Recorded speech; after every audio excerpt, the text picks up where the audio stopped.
Welcome back, y'all, to Whiplash TV. Today I'm going to go over and review the Aerpro V2 kit that I installed on my 2009 Pontiac G8 GT.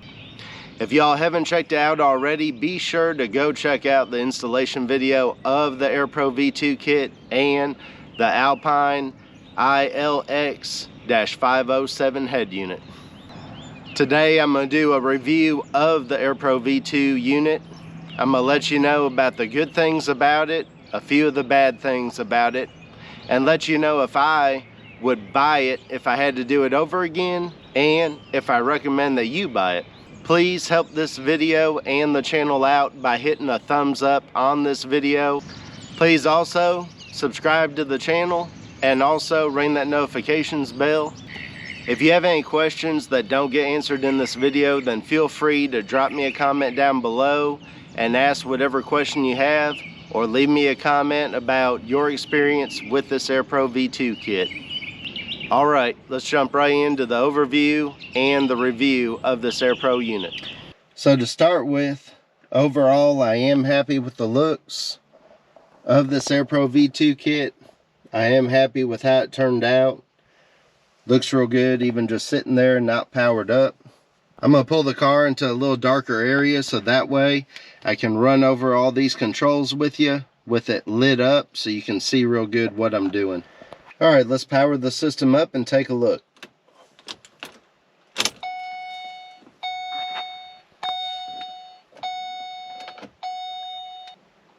So I'll start off by making mention that I am doing this in a not very well lit atmosphere, so that way you can see everything lit up and get a feel for how it looks.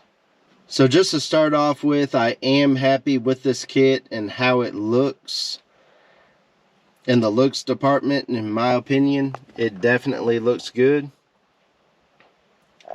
The center display is lit up real nice. One thing I would like a little bit is if the buttons were kind of lit up, you know, a little bit better. So like on these fan buttons, you can see the light is kind of on the left to lower left side of this fan button. And I wish that that light would light up the whole fan button symbol a bit better. So that's kind of being nitpicky, but it is something that I wish it did, is light up the buttons a little bit better. Over here, the defroster buttons are lit up pretty well, and the recirculation is lit up pretty well too. So the other thing I wanted to go over with y'all is just some of the features of it and how to use it, as well as giving you a review of it. So you'll notice as I start showing you these functions, anytime that these turn red, these four on the corner, then that means that I've turned on that function. So if I tap this out here, you'll notice now it has turned the rear demister or defroster red. If I tap it again, the button flashes, symbolizing that I've hit it. Also, you hear the click in the car speakers, and then that turns back to gray color. Now to do the front one, I have to hold, and then that will turn on the defroster. And just like with the previous defroster, it kicks the fan up to a higher speed. And you will notice too that the air conditioning unit comes on as well. So we can turn this off by holding down. Once you hear that click, it will turn it off. Now it does leave your air conditioner on, so to turn your air conditioning off, we have to hold down this button. And once you hear the click and have held it down for a few seconds, you can turn that off. So your air conditioner is done by pushing and holding down this button.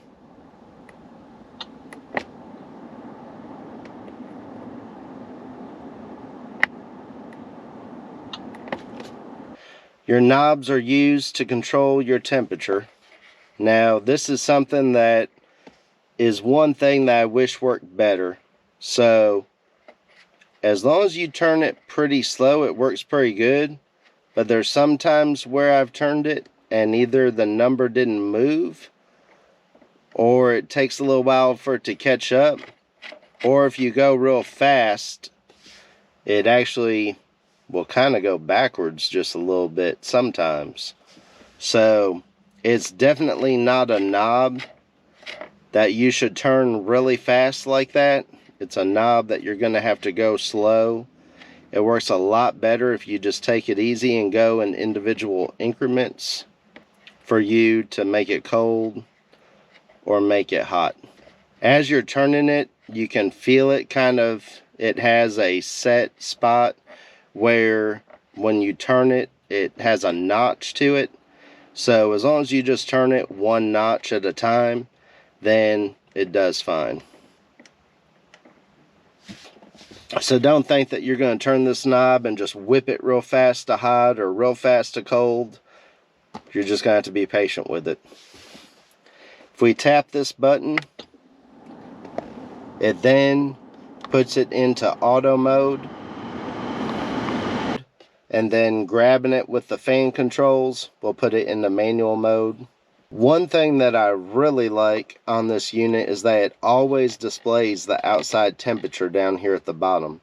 So as you can see, it shows 75 degrees.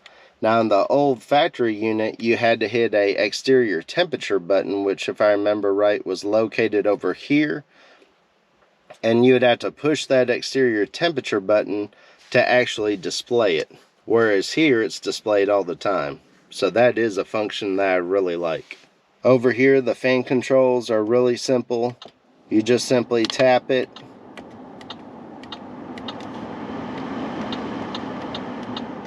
And that controls your fan. So on this button, if we tap it, it's going to change the position of where the air is being blown. And it comes up pretty quick. So that's down at your feet. That's both at your feet and up high. That's just up high. That was defrost and down at your feet. Back down at your feet. So changing where the air is blowing is done real easily by pushing this. I do wish though that when you pushed it, that it would show you just a little bit longer on the display where the air was actually being blown. It happens kind of quick, so you got to be paying attention. So this icon down here is going to show you if it's fresh air or recirculated air, or if you're in anti-pollution mode, which some of you might have seen my video of the top 5 features that you didn't know that your G8 had, and pollution mode is one of them. Definitely go check out that video if you don't know about the top 5 special features that your Pontiac G8 has. So we're in fresh air mode right now. To go into recirculate mode, we're just going to tap the button. And then now we've went into recirculation mode, which of course is going to kick on your air conditioning.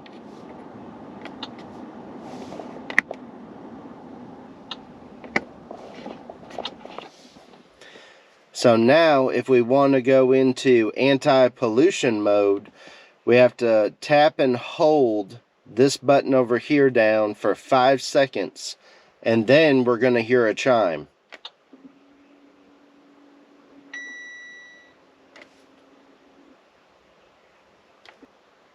So after you hear that chime, you're going to get this right here where it has an A right over the icon of what was a vehicle. That symbolizes that we are in anti-air pollution mode. So to get back off of anti-air pollution mode, we have to tap and hold down again.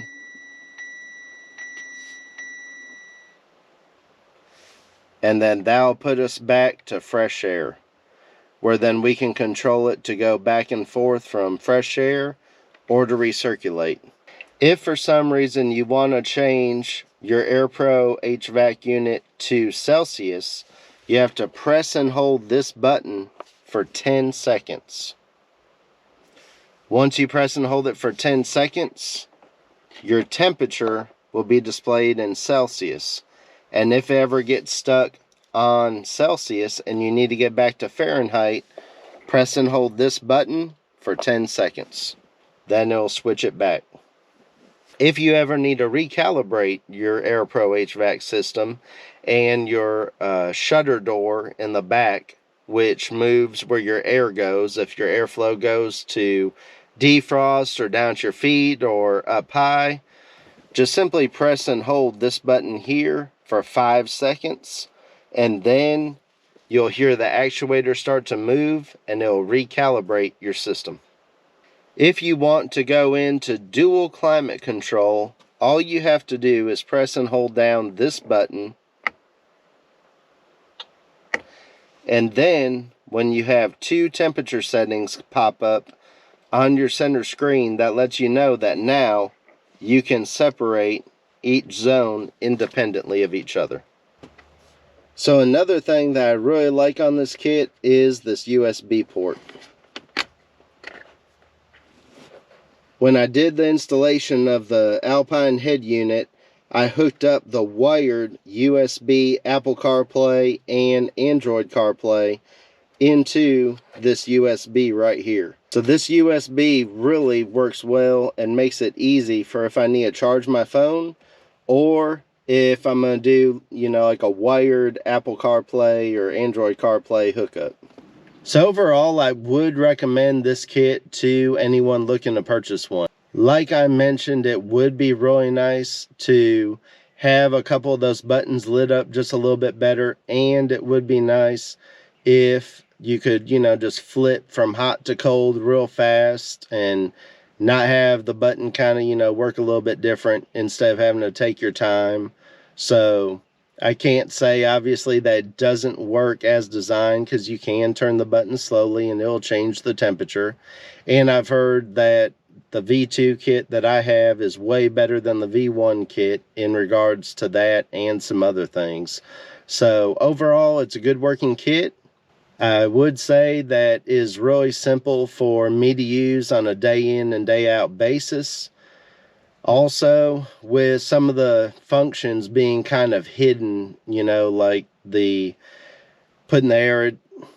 I will also mention that some of the features being a little hidden is a little bit more difficult. So like when my wife hops in the vehicle to drive it, I'll have to explain to her, like, okay, if you want to put the heat down at your feet, you're going to have to tap this button and use that to change it down to your feet or to the defrost. Or, you know, to get the front defrost, you're going to have to hit this button and you're going to have to hold it down a few seconds, and then it'll turn on the front defrost. So the system is obviously 100% functional, although at the same time, for a first-time user, it's not super friendly in certain ways.